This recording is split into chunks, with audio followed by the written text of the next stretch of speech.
ఈరోజు జరిగిన గొడవలో దివ్యకు మాధురికి మధ్యగా జరిగిన గొడవల్లో కొన్ని సందర్భాల్లో మాధురి గారు టంగులు లూజ్ అయ్యారనిపించింది నాకు. ఎలా అంటే ఏయ్ ఏయ్ ఏయ్ వాయిస్ రేస్ అవుతున్నది నాకు అనిపించింది.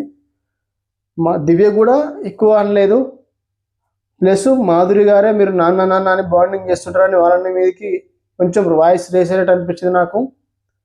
అది ఎంత పక్కన పెడితే దివ్య కూడా కరెక్ట్గా పాయింట్స్గా నాకు అనిపించింది చెప్తాను నా ఫీలింగ్.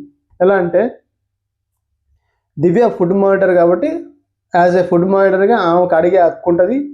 అందరూ కూడా ఆమె దగ్గరికి వెళ్ళి కర్రీ చేసుకుంటున్నారు. అందరికి ఒక రోలు ఈమెకు ఒక రోలు అయితే పెట్టలేరు కదా.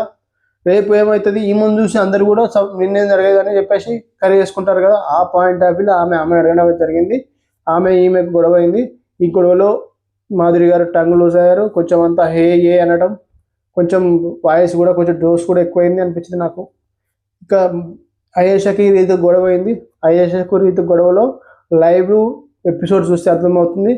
మ్యాక్స్ మొత్తం కూడా కొంచెం ఎక్కువ కూడా కొంచెం తప్పు కూడా అయేషాతో ఉంటుంది. మనం కొంచెం ఆ లైవ్ ఎపిసోడ్ చూస్తే అక్కడ అక్కడ ఒక గిన్నె కడగనందుకు ఆ గిన్నె తీసి పక్క పెడితే అయిపోయేది అయేషా. అక్కడ నుంచి ఆమె సీన్ అంతా ఇంత పెద్ద అక్కడ అయేషా చేసిన అంటే ఎట్లా అంటే ఆమె లల్లలల్లలా అంటే రీతుని ఒక విధంగా ఎక్కిరించినట్టు అనిపించింది నాకు. అంటే ట్రిగర్ చేసే విషయాలు మాట్లాడినట్టు అనిపించింది నాకు. మీకు ఏమనిపిస్తే కామెంట్ చేయండి. దివ్య మాధురి గొడవలో మాధురిది కొంచెం మాధురి తప్పు అనిపించింది. తప్పు మీన్స్ కొంచెం ఎక్కువ వాయిస్ రేజ్ అయ్యారనిపించింది బాండింగ్స్ విషయంలో.